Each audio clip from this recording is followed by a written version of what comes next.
people around Indiana. An Indiana lawmaker is proposing a bill that would extend poll hours on Election Day. Right now, polls open at 6 a.m. and they close at 6 p.m. This proposed bill would extend voting hours until 8 p.m. Well, some say that extra time would mean more people could get out and vote, but others say it'll cost more to man the polls the extra hours. News 10's Tilly Marlatt talked to Vigo County officials and poll workers today to gain their thoughts on this idea.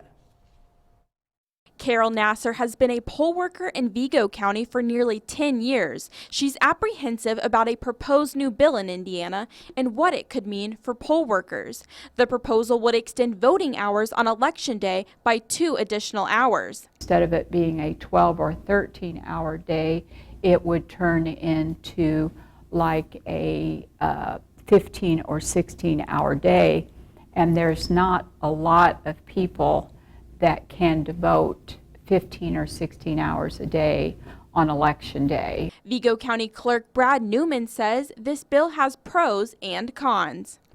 First of all, getting poll workers to work the elections is hard enough. Telling them that we're going to add an extra 2 hours to their already 14-hour day, that makes a 16-hour day, and there's a lot of people that work the polls that struggle with the hours that we have now. Newman says extra time means extra money.